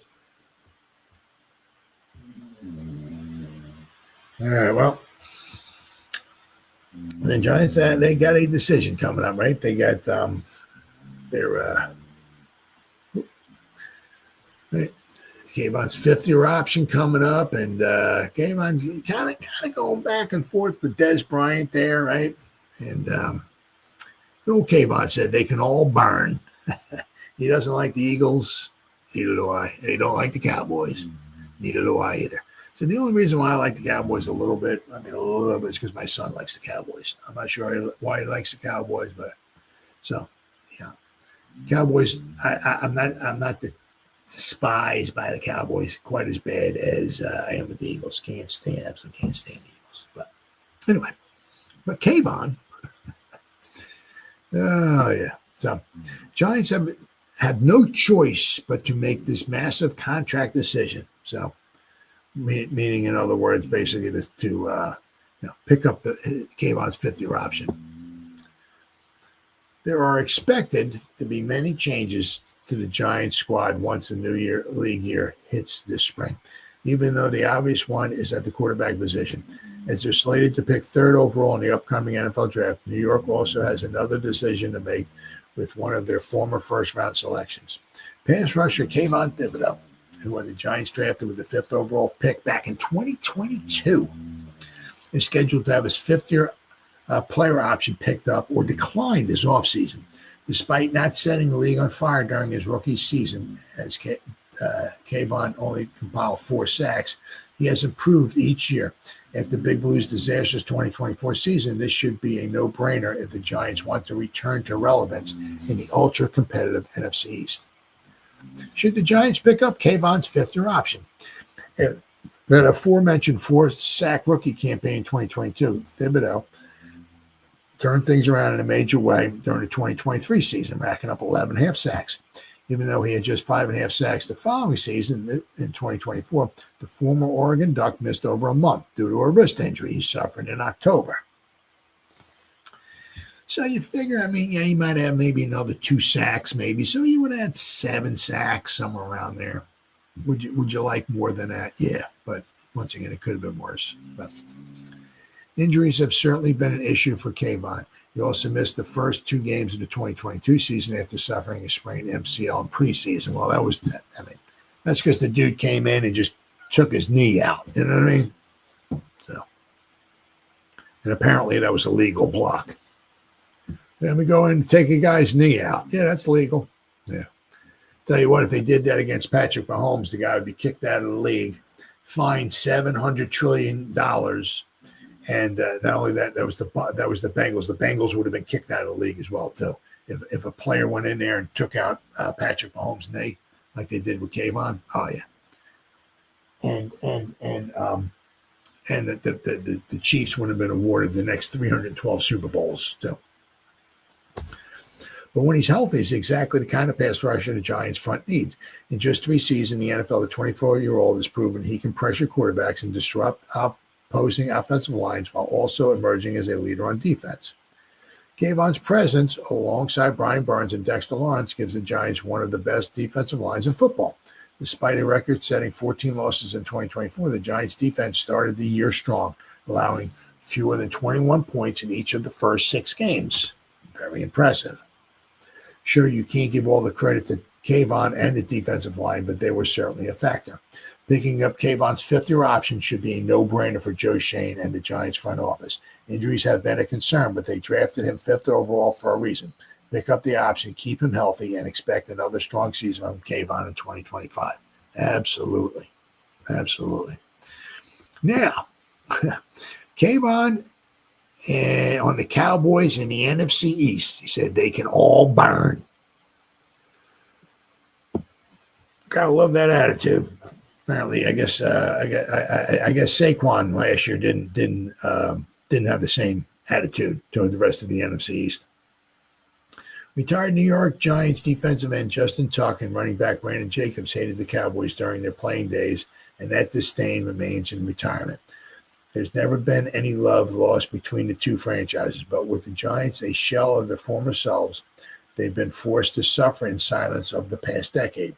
No more, says Kayvon. After a week-long feud with Des Bryant that has played out on social media, Kayvon appeared on Radio Row at Super Bowl alongside teammate Bobby Okereke and laid into the Cowboys. And I guess he said, F the Cowboys, Kayvon told Zach Gelb. Much love to Des. He's a media connoisseur and me, you know. I just like to roast people. When the offseason comes and I've got a little more free time, why not give the fans something to say? The back and forth between Kayvon and Des began during the NFC Championship game and continued over the course of a week plus. At one point, Bryant suggested the rap in person, which Okereke admits he'd like to see. Charity boxing match, the veteran suggested, coming soon. Meanwhile, Kayvon acknowledged that the beef isn't over and likely won't be for some time. No, the beef isn't over. As long as as he represents the Cowboys, the beef will never be over, Kayvon said. There's no personal beef, but all just Cowboys-Giants beef. There's just no room for a Cowboy. Asked if Dallas is the team he hates most, Kayvon initially said no, but then went back on to address the NFC as a whole. I hate the Eagles more, he said. Good. Honestly, I hate them all equal. They can all burn. I hate them all equal. Maybe, just maybe, Kayvon can help give the Giants back an edge they've been missing over the past 10-plus years. The players should hate the Cowboys and the Eagles and the Commanders. That's what the NFC East is all about. You got that right. It's kind of changed a little. I mean, football's still the same. It will always be passing and running and all that stuff and everything. But, it's just some of that disdain and hatred and all of that. It's just not there anymore. It's not, a lot of it's not. Because you can do and get away with a lot more than you were able to do in the past. Obviously going back when I was watching in the 70s and stuff like that, taking, gang tackling a guy and just hitting him and just stuff like that and all that. Right? It's a lot of that. It's just not the same. There was a lot of animosity and all that between all the teams. Obviously, when I first started watching, it was 5 teams because the Cardinals were there. There was the Cardinals, the Redskins, the Eagles, the Cowboys, and the Giants. So it was 5 teams, all hated each other. But after the Cardinals left, and it was just down to 4. Obviously there will always be that hatred for it and everything, but it's just not quite the same. But that's what the NFC is all about. You respect them. Absolutely. You respect them. You don't fear them. You respect them. But, after the game's over with, obviously you shake hands and all that and everything. But, I just hate those teams. Can't stand those teams. And, it's just really annoying, right, when you hate the teams and they just keep getting the best of you year in and year out. So hopefully one year before I die, if I can actually see the Giants back up on top again, it'll be fantastic. It'd do my heart so much good. But, to me, obviously, picking up the 5th-year option on Kayvon, that's a no-brainer. Because you get him obviously for the 5th year, and obviously, if he's, I guess, like an outside linebacker, edge rusher, whatever it is, you'll be saving yourself a lot of money. You're picking up that 5th-year option. Now, obviously, somewhere along the line, you're going to want to keep him, hopefully, right? Give him a nice long contract, extended 3 or 4 years or whatever, right? So he's going to want 20 plus per year, I'm sure. But that's putting the cart before the horse. I mean, you got him for at least 2 more years on the relative cheap. Right? You got him this season, pick up his 5th-year option, whatever that'll wind up being, $15 million or something like that, whatever. So, but next year the Giants do have a lot of money. Yeah, they do have a lot of money. So, all right, and I'm finally going to end up with this here.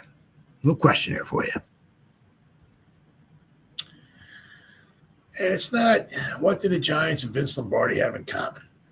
Well, it's a lot of people, the older people and all that and everything going to say, well, it's because the Giants are the Giants and Vince Lombardi used to coach for the Giants. And that's not where I'm going here. That's not where I'm going.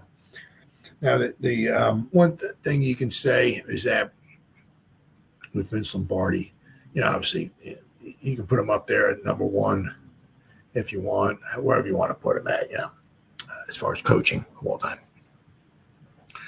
But when it came to the playoffs, okay, I know it's talking to Giants and talking playoffs is like talking oil and water, right? It just doesn't mix, right? It's like talking Giants and players staying healthy. That's like oil and water. That doesn't mix, right? Giants players don't stay healthy, right? But when Vince Lombardi, right, he had the same record in the playoffs, same record that the Giants do in championship games and Super Bowls, in the Super Bowl era. The same record, right? The Giants I haven't figured out every team and all that and everything, but pretty much by far, as far as I know, right, in the Super Bowl era, okay, I don't want to say by far, but have a very good, very, very good winning percentage, right? Giants have a .900 winning percentage, okay, in the Super Bowl era. That what that does, let's see here. Well, that includes championship games, and it includes Super Bowls, right? Let's see what we got here. Winning percentage. Okay, can I click on that?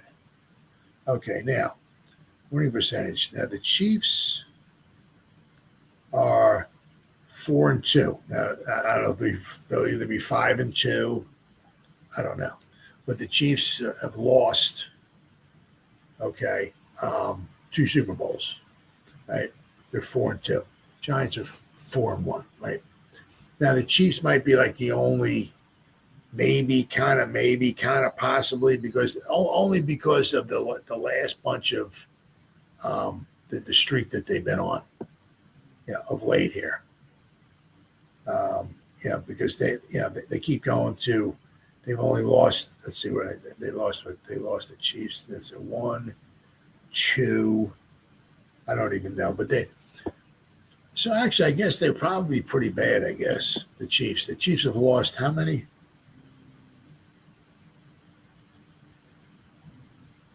Okay, there's another one or no? I guess not. Oh, they lost that one too. Look at 93. Oh wow. Oh yeah. Okay, 3. Yeah. Oh yeah. The Chiefs. Yeah, Chiefs aren't that good at all. But I'd have to believe, right? See, Lombardi. What does Lombardi and the Giants have in common? Lombardi's playoff, and including playoffs, championship games, Super Bowls. He was 9-1.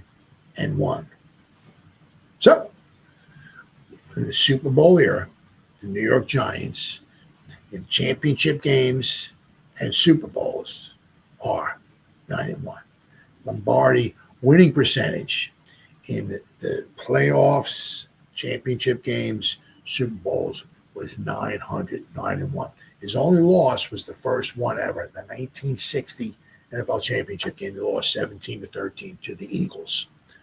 Since then, from 1961 to his last game in Super Bowl II in 1967. He won 9 consecutive playoff/championship/Super Bowl. 1961 championship game, he beat the Giants 37-0. 1962 championship game, he beat the Giants 16-7. 63 and 64, the Packers didn't make it.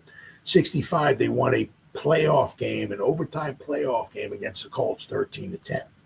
Then they won the NFL championship game in 1965, 23-12. 1966, they beat the Packers 34-27 in the championship game. Then they beat the Kansas City Chiefs 35-10 in Super Bowl I. 1967, they beat the Los Angeles Rams 28-7 in the first round of the playoffs. Then in the Ice Bowl, they beat the Cowboys again 21-17. Then they won Super Bowl II 33-14 over the Raiders. So there you go. So they were 9-1. Vince Lombardi was 9-1 in the playoffs. He said he lost his first game. And apparently Bart Starr said after that game was over with, right, Vince Lombardi said, this will not happen to us ever again. And he was right.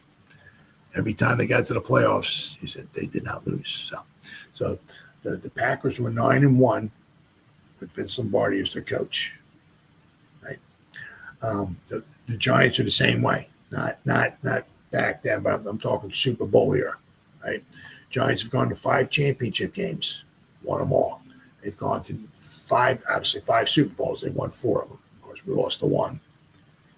Right. So you figure what? 1986, right? We beat the Redskins 17-0.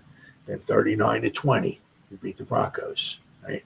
Then 15-13, we beat the 49ers in the 1990 championship game. Then wide right, 20-19, we beat the Buffalo Bills.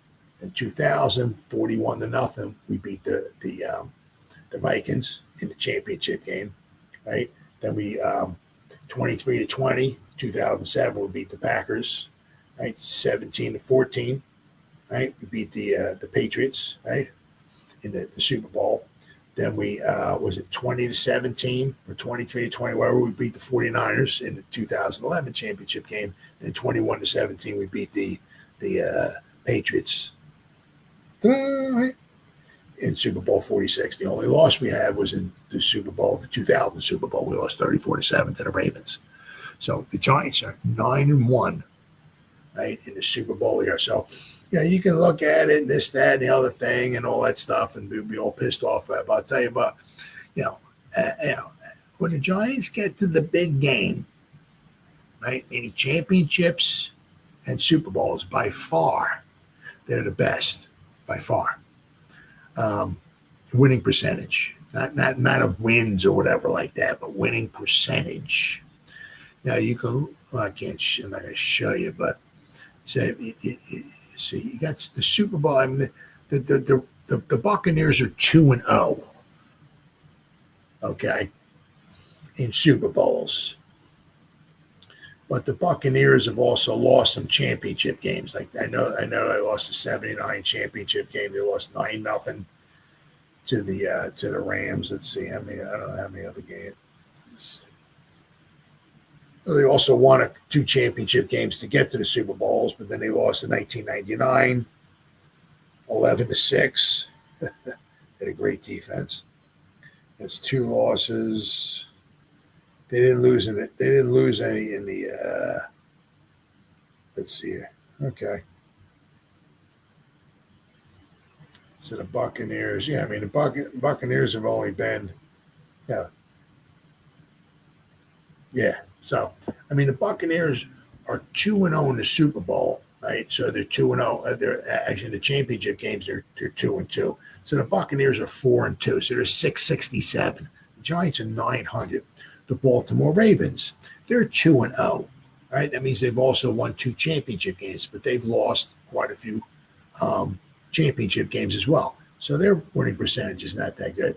The Saints are 1-0, but the Saints have lost championship games, right? So their winning percentage is not that good. The Jets are 1-0, but the Jets have lost a ton of like four championship games. I think they've lost. So the Jets, I mean, the Packers are 4-1.